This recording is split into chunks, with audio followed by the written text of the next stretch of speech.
Hi everyone, David Saber-Willett here.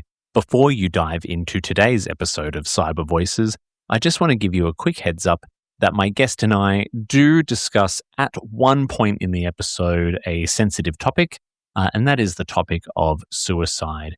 It is a brief reference. However, if this is likely something that may cause you discomfort, I do advise you to proceed with caution. And as always, if anything in any of our episodes ever brings anything up for you personally, we do advise you to reach out to one of the amazing mental health and support services available in Australia, such as Lifeline at lifeline.org.au, or you can call them on 13 11 14.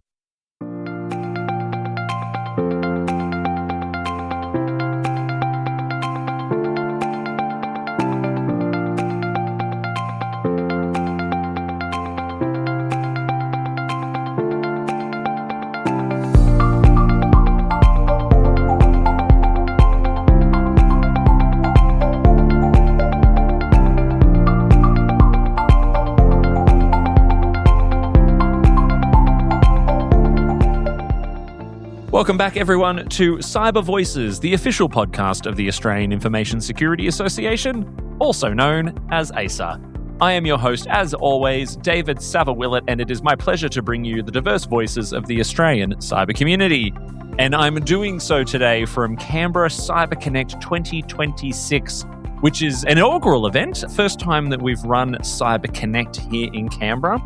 And joining me now is Emily Holyoake. Emily is the Executive Director and Co-Founder of Not a Standard and one of the creators of the SAFE Framework, a multidisciplinary approach that brings cybersecurity, criminology, and behavioural science together to map how adversaries exploit people, technology, and systems. She is a proud Wurundjeri woman and a vocal advocate for neurodiversity in cyber. Today, Emily is going to be delivering one of the best titled talks, I think, of the entire program, Navigating Human Risk, What to Do When Your Security Culture Handles Like a Canberra Roundabout. I am an ex-Canberran, as I've mentioned many times on this podcast, and I love that. If my conversation with Emily resonates with you, make sure you subscribe to Cyber Voices on your podcast app of choice and leave us a 5-star review. It makes us feel happy and it helps others find the show. Emily, hello. Welcome to Cyber Voices. Hello. Thank you for having me. I'm so excited to be here. It's exciting to have you. Was it just a natural inclination to do a Canberra-ism in your talk title? It was an excuse actually to talk about roundabouts, if anything. And I was like, oh, look, CyberConnect. Oh, look, Canberra. Duh. Of course I'm going to talk about roundabouts, as if anyone else would ever think of that. Well, and it works, right? Like, I mean, Canberra, I think, leans into its, what would you call it? Like, it's Canberra-isms. The things that people say on the outside about Canberra. Canberra's like, yeah, whatever. Yeah, we do have lots of roundabouts. Deal with it. And I love that. I love that Canberra is so very Canberra and it's so very unapologetic about it. And you either love Canberra or you go, why on earth would you want to live there? And I am I want to live here forever not because of roundabouts, but because there is that unapologetic, we just do things and we get things done and everyone here is just as crazy as everybody else. Yeah, I lived here for 11 years or maybe 12 years and I had a good life here. A good life. How are you enjoying CyberConnect so far? I love any opportunity I get to go to a conference, especially because I get to see all of the people that I wouldn't get to see working from home or have moved on. And it feels like, if anything, this giant networking. Oh my God, it's been so long since I last saw you. I miss you so much. What have you been doing? And there's always so many cool people talking about cool things, not roundabouts. That it's just nice to just hear about someone else's perspective about doing the same thing, because we're all kind of in it together, and having that opportunity to be like, oh yeah, I'm not the only one is really nice.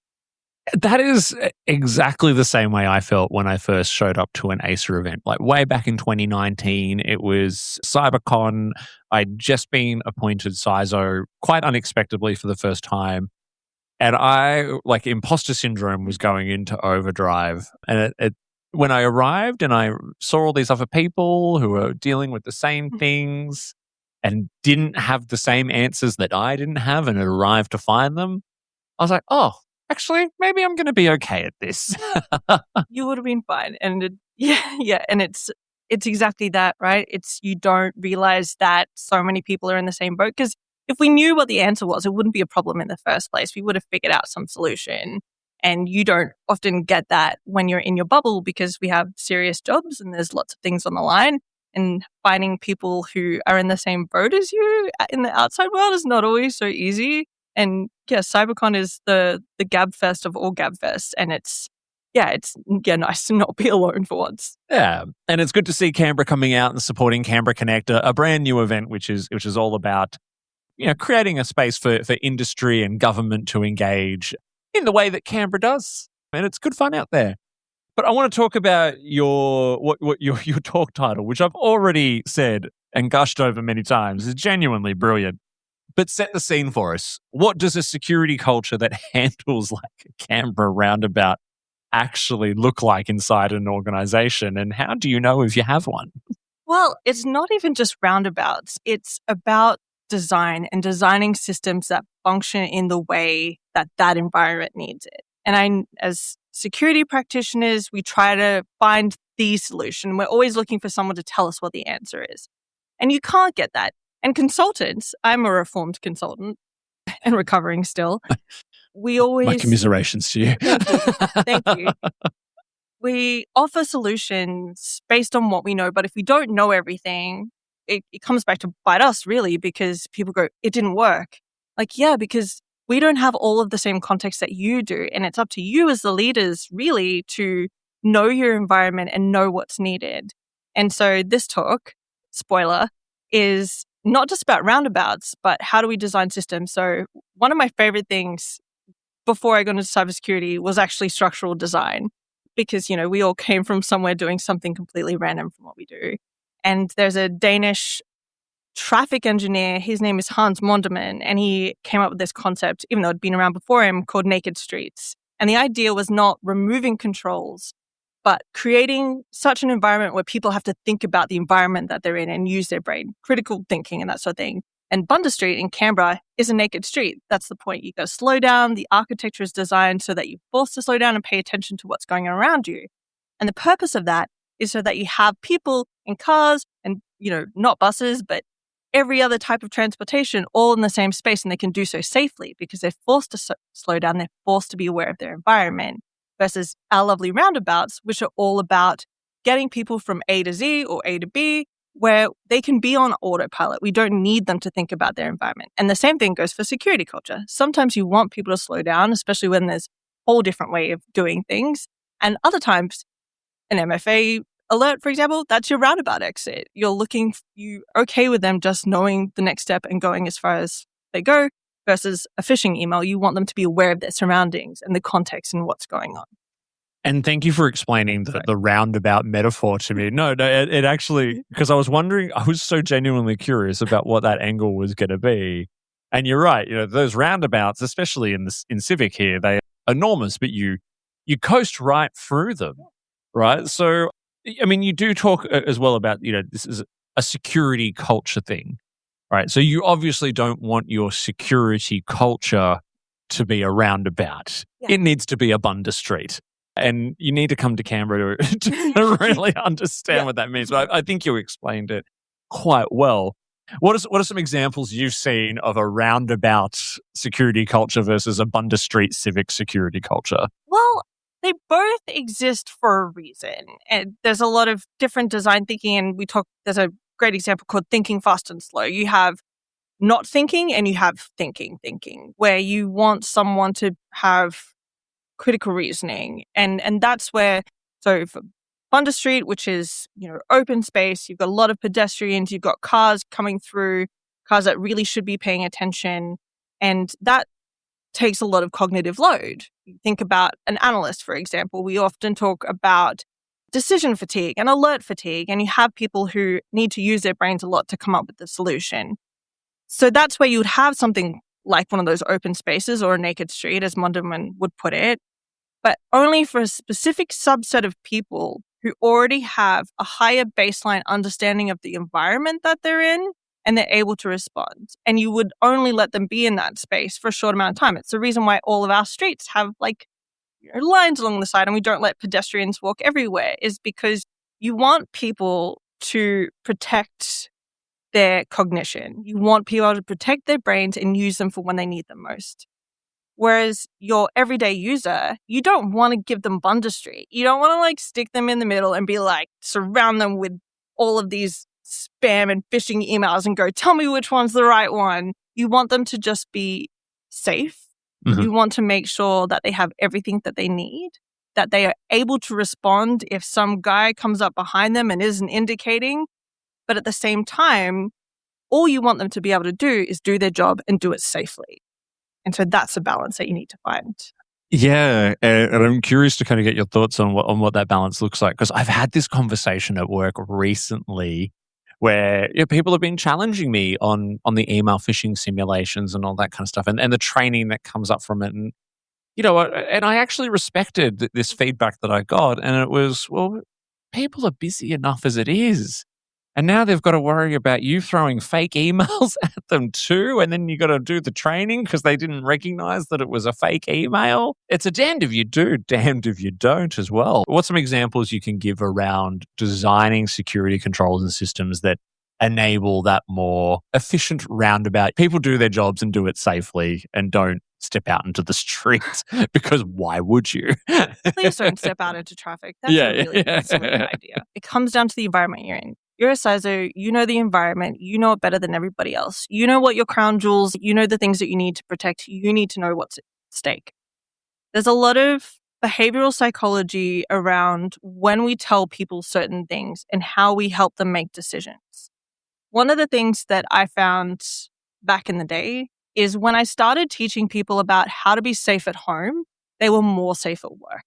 Because part of what our brains do is we're better at responding to things where we have an emotional connection to things. So when we understand fully what's at stake, we're more cautious. We think, oh, if I send this email, is it going to the right person? Is it got just enough information that it doesn't harm anybody else? Am I sure that they need that information? Which is, a typical phishing thing, like, why do they want gift cards? Yeah. Bad analogy.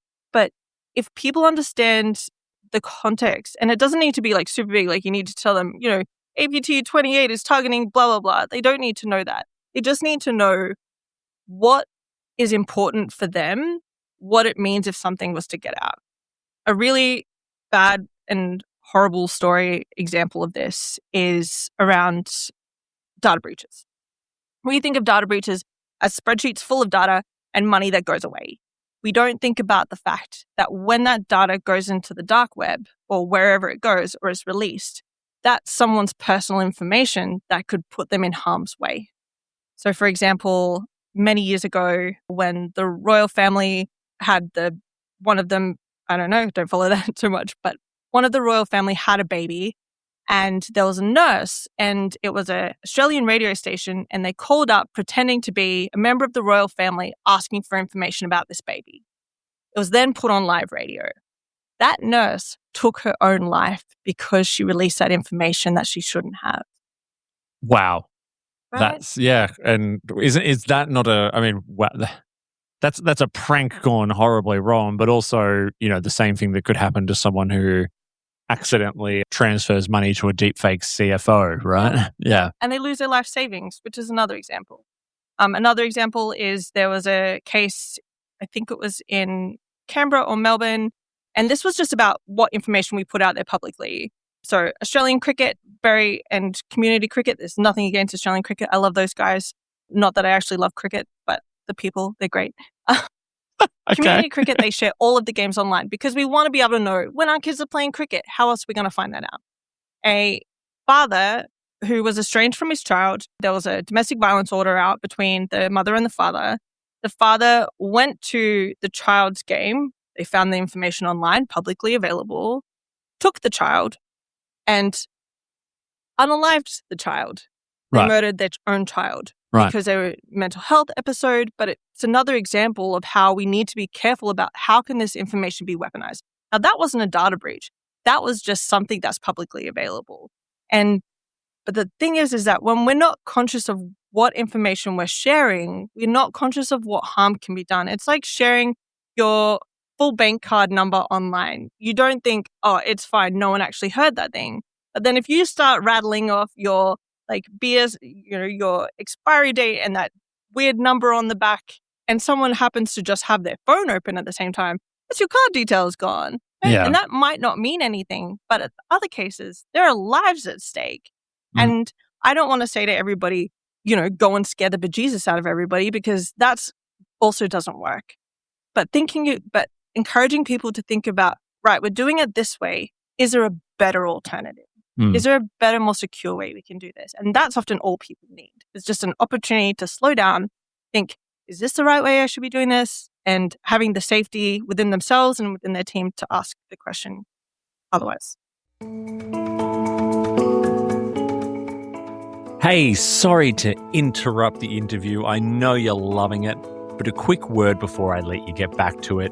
I just want to let you know that every year, ACES events bring together the people shaping cybersecurity across Australia, the practitioners, leaders, and decision makers your organisation wants to be in front of. We offer a range of exhibition and branding opportunities to reach them across our Sec Day conferences nationwide, and of course at CyberCon, our flagship event held each October. CyberCon is one of the country's largest cybersecurity gatherings, bringing together over 5,000 attendees, 400 expert speakers, and 150 exhibitors all under the one roof, making it the premier platform to showcase your organisation and connect with industry leaders. To explore a partnership, get in touch with our national events and sponsorship manager, Susanna Palermo, at sponsorship@asa.org.au. And if you would like to reach this same audience every week, sponsorship opportunities for the podcast you're listening to are also available. Anyway, let's get back on with the show.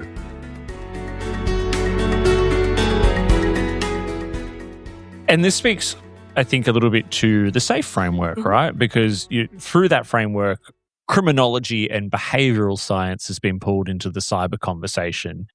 What is the most useful thing in the field of criminology that has taught you about how people are exploited and that traditional security awareness misses entirely? So it's not even a criminology thing, but it came from a criminology handbook, and it's about something called the Southern Theory. And what it is it's how we look and gather information. AI is a perfect example of this. AI is very important to especially security and especially people and behavioral security, is that in Southern Theory, it talks about how we always typically see things from one lens. And what that means is that other ways are more likely to be exploited, or they're forgotten as well, especially when it comes to things like interpersonal harm, which is kind of my thing that I like to talk about and work in. That's what I do.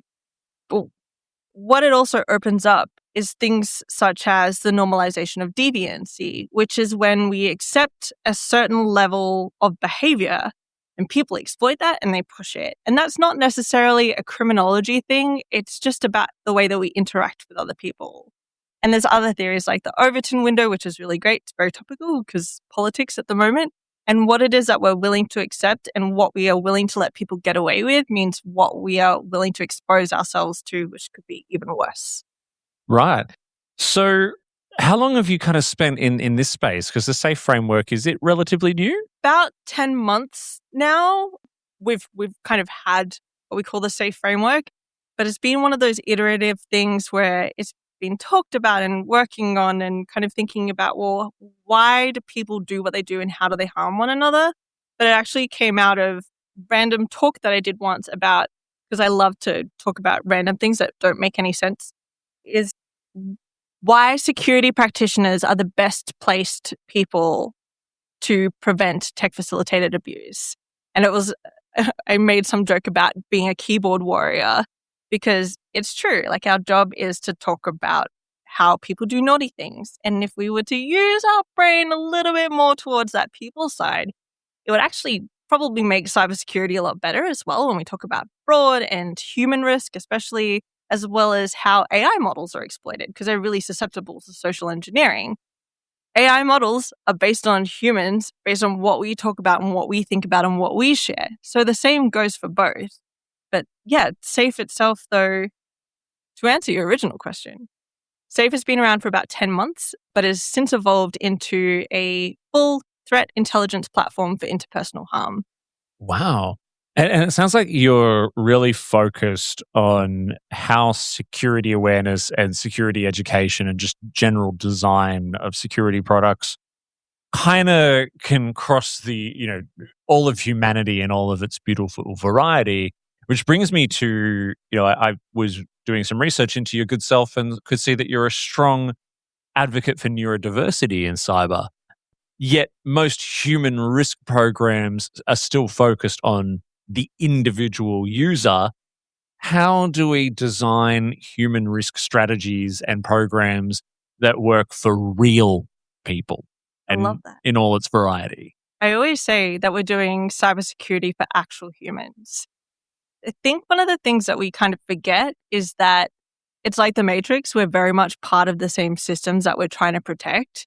And humans are often touted as being the weakest link, when I like to think that we're actually our greatest asset. If we look after our people, if we make sure that they don't have decision fatigue or alert fatigue, we do better security. And at the same time, we wouldn't have insider risk problems if we looked after our people. But in any case, especially when it comes to neurodiversity, these people are throughout our industry as well. I think it's what makes our industry so special is we have so many people who are so unique and so unapologetically themselves, and they so belong here. And when we start to make space for people who think differently to us, we talk about diversity, we talk about avoiding groupthink and all those other kind of, we want to all be different. But if we actually commit to it properly, we actually have a really good chance at not being sucked into the cyber bad guy vortex. Yeah. It's just about, again, being aware of your surroundings and being aware of the people that you work with and leveraging the experience that they may have, maybe as a minority, going back to Southern theory and those sorts of things, and how that can help us in what we do every day. Have you seen any examples of these frameworks? I mean, and you're building the SAFE framework, maybe that's the answer, but where have you seen this being done well in terms of, not just people who identify as neurodivergent, but in general, programs that are adaptable and accessible based on the different needs of people? It's really hard. I'll say something spicy. When we talk about, people capability and not having enough people in the industry and not having the right skills, I don't think we do. I don't think we have that problem at all. I think we actually have a bit of a leadership problem in that we need more people across the industry who very openly are aware that people think differently, not just say that on paper. I know that's controversial. We all try to do the right thing and we all talk about diversity and all these sorts of things, but actually commit ourselves to being wrong, and we need to be wrong more. I love making phishing simulations. I have had many a competition with my peers about who can make the best phishing sim and who can get the most amount of people to click on the link. One of my favorite things to do. I'm awful. But at the same time, I know that they don't work because all it does is, one, it puts people on the wrong foot because you're going to say, you're naughty, why did you do this? You're going to give them training that doesn't actually serve them. They don't understand what the actual consequence is because they're not aware of it. It's still something that's very much obscure and separated from who they are, going back to when we talk about, we like an emotional connection. That's how we protect things. But if we try to do that through some abstract process, all you're doing is saying, your cybersecurity team is mean and I don't want to deal with them. And I don't feel safe to tell them when I've done the wrong thing because I didn't even know I did the wrong thing and they're punishing me for it. Whereas if instead they said, hey, I noticed you did this. I just want to have a conversation about how this happened and what the actual problem was. And in my experience, I've done that. I've had people who clicked the link or done the thing, and not gonna lie, I went, that's really funny, because I didn't think that they would do that. But at the same time, I didn't go, you need to do remedial training. I went, hey, just so you know, I saw that you clicked that link. I just want to have a chat if you have time. Like, no pressure, you're not in trouble. I just want to have a conversation about it and want to know what you thought.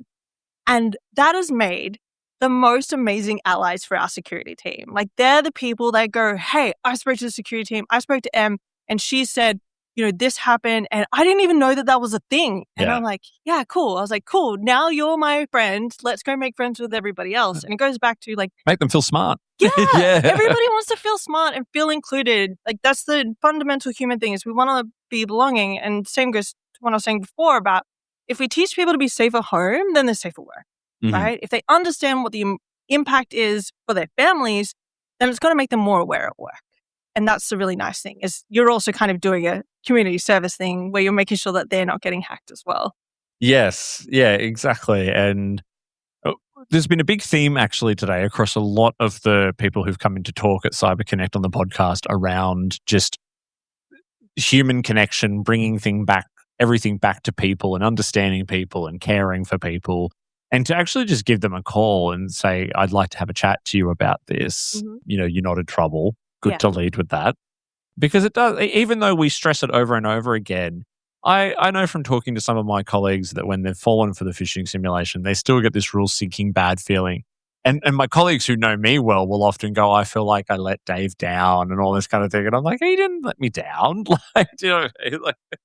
So it's, I really appreciate that we've had so many people like yourself come in today and want to talk about how we just bring it back to people more. And can I just say, I feel like I want to shift the title of this episode to We Need to Be Wrong.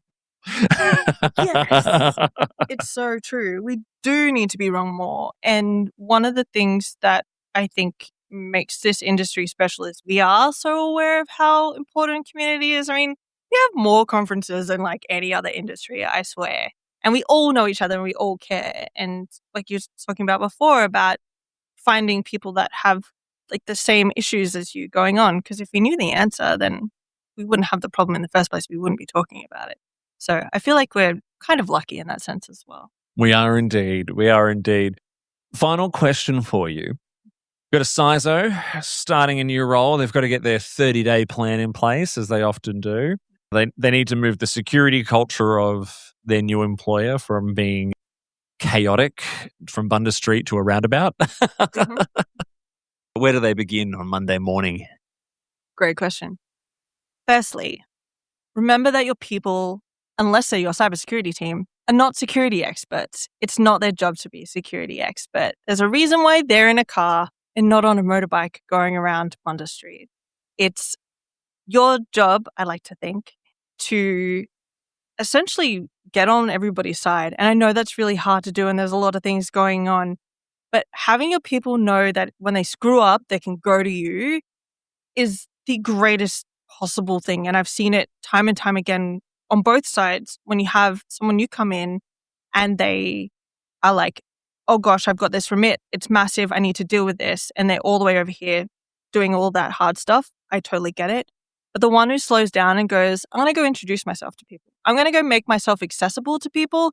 They're the ones that I've seen succeed long term. And they're the ones who people will be calling up going, I really need help with this. I think we screwed up. And at the same time, they're the ones who bring the CISO in early into conversations when they need stuff done. And so for anyone new going in, I would say go and meet your people. Go and make friends. Maybe you don't need to make friends, or just let them know that you're someone that they can go to when they need help in that space. I think that is absolutely perfect advice. Definitely something for the CISOs or anyone entering a new cyber role for a new organization can definitely take away, right? Don't be a stranger is probably the way I would sum that up. Emily, that is fantastic. And I'm sure there is so much more. If anyone ever gets the opportunity to see you talk and can hear the full story, they absolutely should. We're really, really lucky that we have wonderful Canberrans like yourself here at CyberConnect to bring us such interesting thought leadership. I'm going to let you get back out and enjoy the rest of the day. And thank you so much for sharing your voice with us. Thanks for having me.